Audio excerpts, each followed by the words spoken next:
कुंदन अपने खेतों की तरफ जा रहा था। खेत में पहुंचा तो उसने देखा कि धर्म जानवरों वाले बाड़े में काम कर रहा था। और भाई धर्म, क्या हाल है तेरा?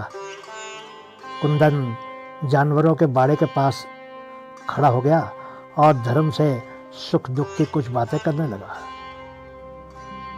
धर्म ने जानवरों के अनाज वाली बोरी एक तरफ रखकर दीवार के पास आकर कुंदन से कहा, सब ठीक है भाई जी, आप सुनाइए, खेतों का काम कैसा चल रहा है? कुंदन ने हंसकर थोड़ा सा दुख प्रकट करते हुए कहा, खेतों का काम तो अब आखिरी सांस के साथ ही पूरा होगा। असल में कुंदन एक गरीब जाट जमींदार था। उसकी उम्र करीब 40 वर्ष थी। वो बहुत पढ़ा लिखा तो नहीं था, लेकिन उसको खुद के ऊंची जाति का होने का गर्व था। इसके ठीक विपरीत धर्म एक हरिजन था। उसको समाज में सबसे नीचे का स्थान मिला था। बहुत गरीब होने के कारण वो दिन भर मजदूरी करके अपने घर के चूल्हे को जलाए रखता था। बचपन से ही धर्म ऊंच नीच के चक्कर में इस तरह से पीड़ा सहता आया था कि अब अगर उसके सामने ऊंची नीची जाति की बात करता था तो उसका खून खौलने लगता था। अनपढ़ होने के कारण वो किसी बात का तर्क नहीं दे सकता था। इसीलिए वो किसी के साथ भी धर्म और जाति के विषय पर बहस करने से दूर ही रहता था, खास करके ऊंची जाति के लोगों के साथ। लेकिन उस दिन ऐसा नहीं हुआ। कुंदन और धर्म बातें कर रहे थे कि अचानक बात किसी और ही तरफ मुड़ गई। बातों बातों में ही कुंदन ने धर्म को नीच जाति के बारे में कोई टिप्पणी कर दी। ये सुनकर धर्म ने बहुत ही गुस्से से उसको कहा कि जरा अपनी मोहर दिखा ऊंची जाति की, जो भगवान के घर से लगवा कर आया है। उस मोहर को देखने के बाद ही मैं मान लूंगा कि तू ऊंची जाति का है और मैं नीची जाति का। धर्म की इस बात का कुंदन के पास कोई जवाब नहीं था। उसने वहां से चले जाना ही ठीक समझा। भले ही उस दिन धर्म ने एक तर्क देकर ऊंची जाति के कुंदन को पराजित कर दिया था, पर उसके दिल का गुबार नहीं निकला था।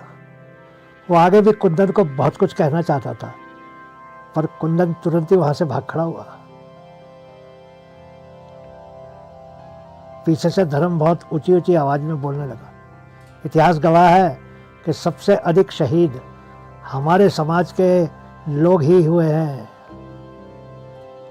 और हम तुम लोगों की तरह आत्महत्या नहीं करते कर्जा न चुका पाने के कारण। तुम जाट लोग तो असफल हो जाने के बाद या तो जहर पी लेते हो या फंदे पर लटक जाते हो। अब धर्म को अपने नीच जाति का होने पर गर्व महसूस होने लगा था। धर्म की बातें कुंदन पर किसी बिजली की तरह ही गिरी थी। उस पर बहुत गहरा प्रभाव हुआ था। उसको धर्म की बातों में सच्चाई दिखने लगी। वो सोचने लगा कि धर्म ने कहा तो सच ही था। वो समझ गया था कि ऊंच नीच का ढोंग सिर्फ ऊंची जाति वालों ने ही बनाया था। घर पहुंचते पहुंचते वो बहुत शर्मिंदा महसूस करने लगा था। धर्म और कुंदन की उस बातचीत को एक 19 वर्ष के नौजवान विक्रम ने भी सुना था। विक्रम एक पढ़ा लिखा नौजवान था। वो खुद को ना तो किसी धर्म और ना ही किसी जाति से जोड़ता था। वो धर्म और जाति की बातें और बहस करने वालों को मूर्ख कहता था। विक्रम ने धर्म के पास आकर कहा, क्या हो गया चाचा, क्यों इतने कड़वे बोल रहे हो? बुद्धि तो नहीं फिर गई आपकी? क्या बताऊं तुझे विक्रम, ये जाति का हल्ला ही खत्म नहीं होता है। आज कुंदन को खरी खरी सुना दिए और उम्मीद है कि अब आगे से ऊंची और नीची जाति की बात नहीं करेगा। धर्म ने बहुत ही गर्व से कहा। विक्रम ने कहा, चाचा, जाति का हल्ला ऊंची जाति के लोग कम और तेरे जैसे मंद बुद्धि लोग ज़्यादा करते हैं। विक्रम की बात सुनकर गुस्सा तो बहुत आया, पर वो अपने गुस्से को पी गया और फिर बोला, वो क्यों विक्रम? चाचा, तुम तो अपने मन में ही नीचे हो। अगर तुम जाति से दुखी होते, तुम कुंदन ताऊ को कभी ये नहीं कहते कि आपके समाज के लोगों ने ज़्यादा शहीदियाँ दी है और जाट आत्महत्या कर लेते हैं। तुमने तो खुद ही अपने आप को कुंदन ताऊ से अलग प्रमाणित कर दिया है। जब तक तुम खुद को उनसे अलग समझते रहोगे, वो भी तुमको अलग और नीची जाति का ही मानते रहेंगे। सबसे पहले अपने आप को बदलो, अपनी सोच को बदलो, फिर किसी और की सोच को बदलने के बारे में सोचना। ये कहकर विक्रम गुरु घर की तरफ चल दिया। धर्म के दिल और दिमाग में विक्रम की एक एक बात घर कर गई थी। वो अपनी कई बातों पर शर्मिंदा हुआ और सीधा कुंदन के घर की तरफ चल दिया। कुंदन की बेटी और उसकी पत्नी कुंदन के साथ ही आंगन में बैठे थी। उनके सामने ही धर्म ने कुंदन से माफ़ी मांग ली। कुंदन को भी अपने व्यवहार के कारण शर्मिंदगी थी। उसने भी धर्म से माफ़ी मांग ली। दोनों एक दूसरे के गले लग गए। उस दिन कुंदन ने युगों पुरानी परंपरा तोड़ दी।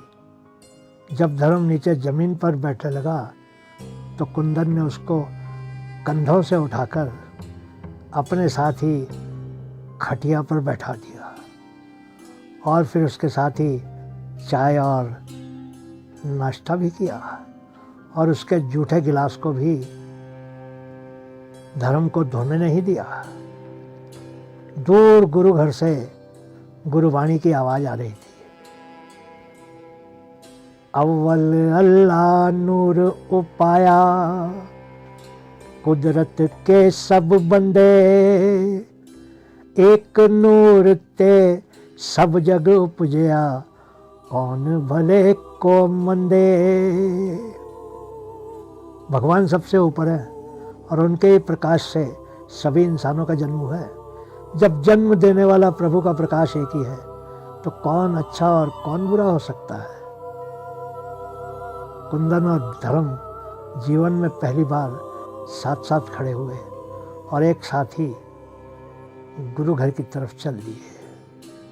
वो दोनों ही उस शाम प्रभु से अपनी गलतियों की माफ़ी मांगने जा रहे थे। कम से कम उन दोनों ने तो ऊंच नीच की दीवार को गिरा दिया था। बहुत बहुत शुक्रिया।